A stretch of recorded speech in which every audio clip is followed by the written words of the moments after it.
WordPress की आज की सीरीज में हम कुछ ब्लॉक्स की इंफॉर्मेशन लेने जा रहे हैं कि जब भी हम कोई पोस्ट क्रिएट करते हैं तो ऐसे कॉमन कौन कौन से ब्लॉक्स हैं जिन्हें हम एज अ पोस्ट यूज़ कर सकते हैं। जिनमें से मैं सबसे पहले बात करने वाला हूँ इमेज ब्लॉक के बारे में। इमेज ब्लॉक एक ऐसा ब्लॉक है जो कि पोस्ट, पेजेस या किसी भी तरह की प्रेजेंटेशन के तौर पर हम इमेज को यूज़ करते हैं ताकि इस इमेज के थ्रू हम कंटेंट को बहुत ही ईजिली समझा पाएँ।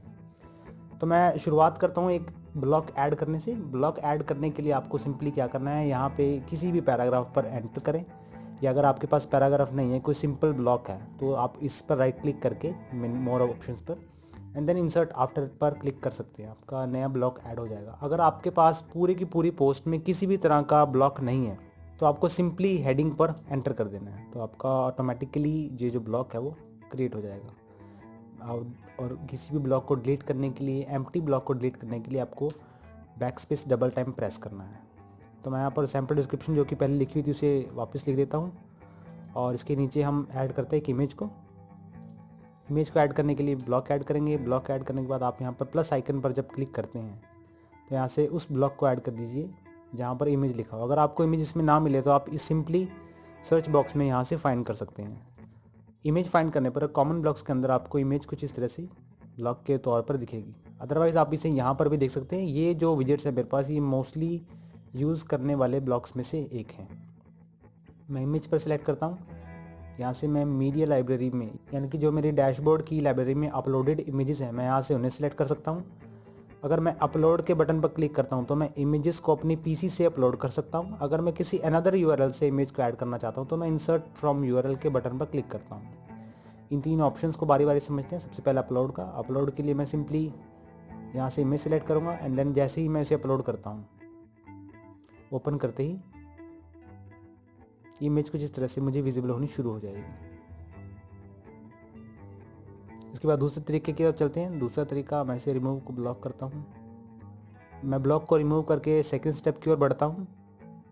इमेज ऐड करेंगे। अब बारी है मीडिया लाइब्रेरी से ऐड करने की, जो कि आपने प्रीवियस लेक्चर्स में भी देखा। इस इमेज को सिंपली सिलेक्ट करके कुछ इस तरह से ऐड करता हूँ एंड देन उस ब्लॉक को भी डिलीट करके मैं अपने लास्ट ऑप्शन की तरफ बढ़ता हूँ। लास्ट ऑप्शन में इंसर्ट फ्रॉम यूआरएल। किसी अनदर यूआरएल से अगर मैं इमेज को दिखाना चाहता हूँ तो मुझे वो यूआरएल यहाँ पेस्ट करना है। अनदर यूआरएल से ट्रांसफ़र करने के लिए आपको क्या करना है, मैं यहाँ पर पिक्सल्स, जो कि रॉयल्टी फ्री पिक्स प्लेटफॉर्म है, जिसके अंदर कई सारे फ़ोटोज़ मेरे पास अवेलेबल और वेबसाइट पर आप उसे यूज़ कर सकते हैं। मैं इनमें से किसी भी एक पिक्चर को ओपन करता हूँ एंड राइट क्लिक करके कॉपी इमेज एड्रेस क्लिक करके उस पोस्ट पे वापस जाता हूँ और इस यूआरएल को वहाँ पेस्ट कर देता हूँ सिंपली, और अप्लाई करते ही आपकी जो इमेज है वो इस तरह से दिखने लगेगी आपको। तो ऐसे आप इमेजेस को ऐड ऑन कर सकते हैं। इस इमेजेस के अंदर हमने एक स्टेप इसमें स्किप किया था, उस स्टेप को मैं अब आपको इस वीडियो में दिखाता हूँ।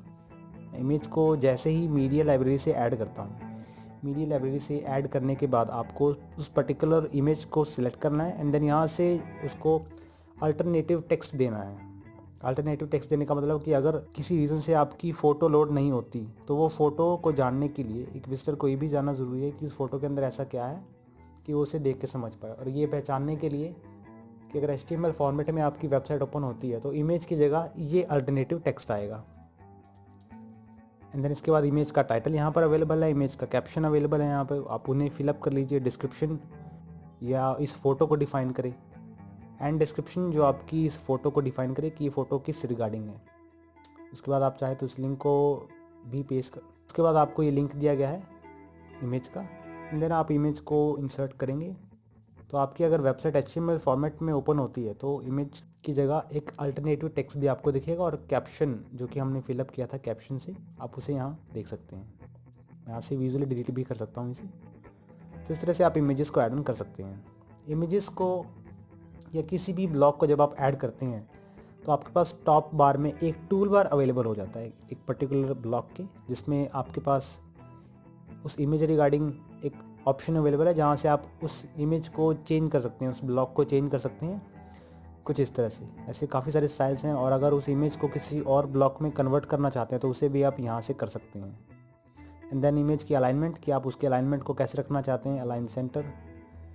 उसके बाद है आपके पास, अगर आप इस इमेज को एडिट करना चाहते हैं यहाँ से कर सकते हैं, या अगर इसकी चेंज करना चाहते हैं तो मीडिया लाइब्रेरी पर एडिट सेक्शन में जाकर, मीडिया लाइब्रेरी में जाकर अब इसे चेंज कर सकते हैं।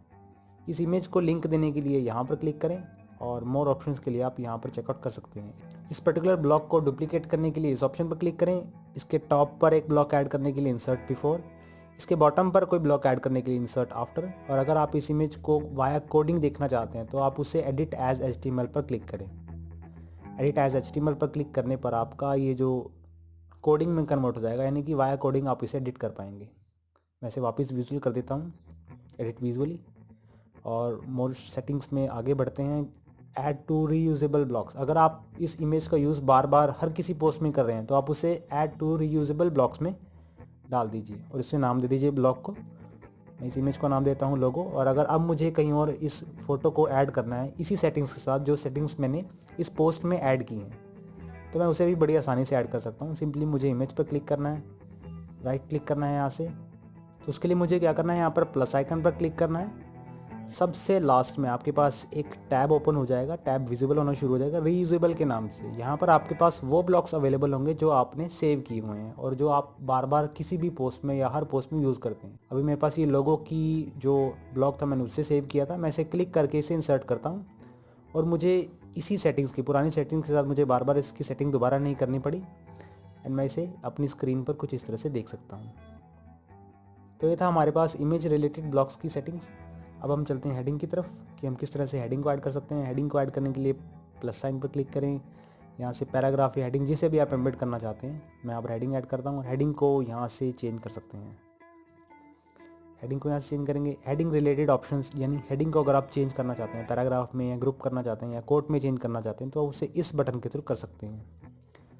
अगर आप इसकी स्टाइलिंग को हेडिंग 2 से हेडिंग 4 करना चाहते हैं तो उसे भी कर सकते हैं। हेडिंग 4 से क्या होगा, आपकी जो हेडिंग है इसकी इंपॉर्टेंस कम हो जाएगी, इसका साइज़ थोड़ा कम हो जाएगा। इसकी अलाइनमेंट को यहाँ से चेंज कर सकते हैं, लेफ़्ट राइट सेंटर, इसे अंडरलाइन कर सकते हैं। इसकी टेक्स्ट रिलेटेड सेटिंग्स को यहाँ से चेंज कर सकते हैं। इसकी फ़ॉन्ट फैमिली कैसी होनी चाहिए, इसका फ़ॉन्ट वेट कैसा होना चाहिए, इसे ट्रांसफॉर्म कैसे करना चाहिए, अपर केस में रखना चाहिए तो आप इस तरह से, और इस तरह से इसका साइज़ भी। तो यहाँ से आप टेक्स्ट जो कि हेडिंग का एक पार्ट है आप उसे चेंज अप कर सकते हैं। लेटर स्पेसिंग को यहाँ से कर पाएंगे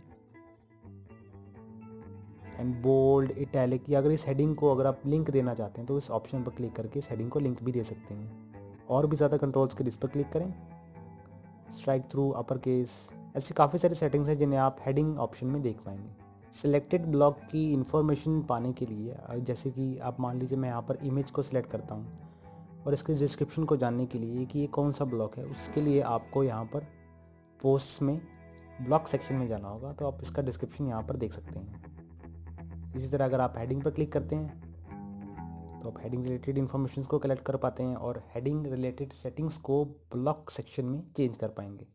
जैसे कि आप हेडिंग्स को हेडिंग 2 या 3 में कन्वर्ट करना चाहते हैं तो उसे भी कर सकते हैं। कलर सेटिंग्स, बैकग्राउंड कलर कैसा होना चाहिए या टेक्स्ट कलर कैसा होना चाहिए, आप उन्हें यहाँ पर चेंज कर सकते हैं। यहाँ पर मेरे पास टेक्स्ट कलर के साथ साथ बैकग्राउंड कलर, हेडिंग के बाद मेरे पास यहाँ पर कलर सेटिंग्स हैं कि आप उन्हें क्या कलर देना चाहते हैं उसे। अगर कस्टमाइज़ कलर देना चाहते हैं तो कस्टम कलर पर सिलेक्ट करें। इसे क्लियर करता हूँ और इसके बाद चलते हैं एडवांस में। एडवांस में मेरे पास CSS कोडिंग या HTML एंकर जो भी है, ये कोडिंग रिलेटेड एग्जांपल्स हैं। इन्हें हम आगे के कुछ लेक्चर्स में, इन्हें हम वर्डप्रेस के एडवांस पैक में समझने वाले हैं। मैं इसे अपडेट करता हूँ तो मेरी पोस्ट जो दिखने वाली है वो कुछ इस तरह की दिखेगी। क्लिक करके मैं इसका प्रीव्यू देखता हूँ तो पोस्ट मुझे ऐसी दिखेगी, simply image and then reusable block and then heading. तो बाकी सारे ब्लॉक्स को हम इसमें प्लस साइन पर क्लिक करके चेकआउट कर सकते हैं। अगर आपको इनमें से किसी भी ब्लॉक की डीप में इंफॉर्मेशन चाहिए तो प्लीज़ हमारी कंपनी से कांटेक्ट करें और इसकी एक पर्टिकुलर ट्रेनिंग के लिए आपको हमें मेल करनी होगी, या किसी भी तरह की वर्डप्रेस रिलेटेड डाउट्स के लिए आप इस सर्च बॉक्स में दिए गए नंबर पर कॉल करके किसी भी तरह की इन्फॉर्मेशन पा सकते हैं। और हमें बताएं अगर आप किसी भी तरह की ट्रेनिंग लेना चाहते हैं किसी भी ब्लॉक रिलेटेड, तो हम आपके लिए फ्री में उसकी ट्रेनिंग पैक को क्रिएट करेंगे अगर वो किसी पर्टिकुलर ब्लॉक रिलेटेड होगा तो।